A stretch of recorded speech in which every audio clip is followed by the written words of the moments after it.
नमस्कार बंधुरा आमी झुमा झुमास किचेने तुम्हारे सबाइके स्वागत। आजकेर रेसिपि लाल मिष्टि दई। देखो तार जोन्नो आमी 1 लिटार दूध निয়েছি। एखाने दूधटाके खूब भालो करे घन करे नेब।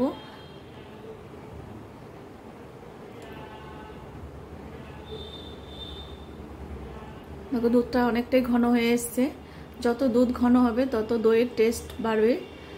एबार देखो ক্যারামেলাইজড একটু করে নেব। চিনি দিয়ে দিলাম।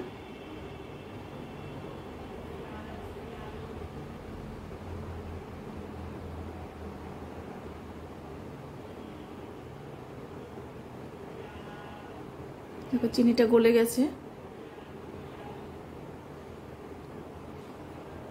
एबार दूधगुलो दिए देব।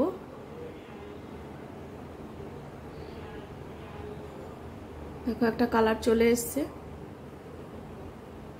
তোমরা চাইলে চিনিটা একটু বেশিও দিতে পারো, তাহলে আরেকটু ভালো কালার হবে। আমি খুব বেশি চিনি দেব না, জন্যই অল্প কালার হয়েছে। এবার হাফ বাটি আমি গুঁড়ো দুধ দিয়ে দিলাম। গুঁড়ো দুধ কিন্তু অবশ্যই দেবে, তাহলে কিন্তু খুব ক্ষীর ক্ষীর হয়ে যাবে, দারুণ টেস্টি হবে।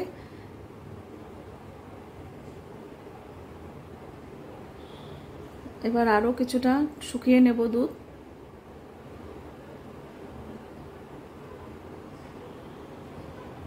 এবার সাইড দিয়ে যে সরগুলো লেগে থাকে ওইগুলো ভালো করে কাচিয়ে দেব। এই সরগুলো দেখবে ভীষণ ভালো লাগে, দানা দানা একদম হয়ে যায় দইয়ের মধ্যে। পুরো কাচিয়ে কুচিয়ে ভালো করে দেব।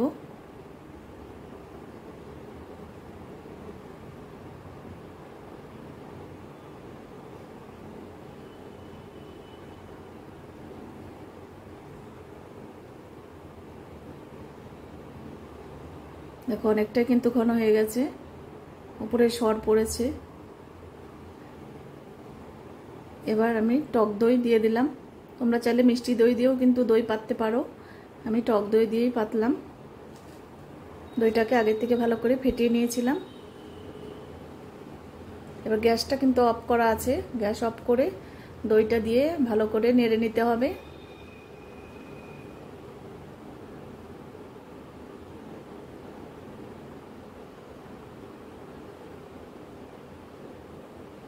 এবার একটু ঠান্ডা করে নিয়েছি। এবার একটা দুধটাকে ঢেলে নিলাম একটা পাত্রে। এবার দেখো আমি এই প্লাস্টিকের এই জারটার মধ্যে দই বসাবো। এবার অনেক উঁচু থেকে ঢাললে দেখবে একটু ফেনা ফেনা হয়, দোকানের দইয়ের মতন লাগবে দেখতে। দেখো ফেনা উঠে গেছে। উঁচু থেকে ঢালতে হবে।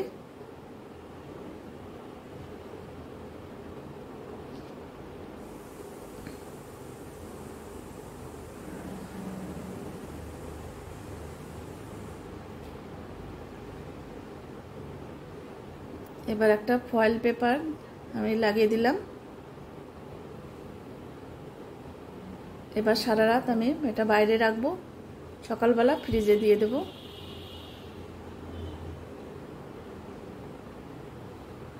দেখো পরের দিন আবার চলে এসেছি।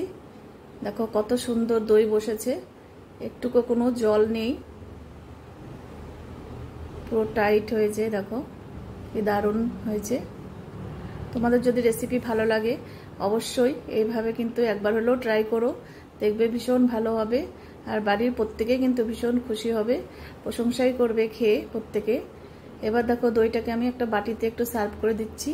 দেখো একদম আইসক্রিমের মতন দই লাগছে দেখতে, কত সুন্দর হয়েছে।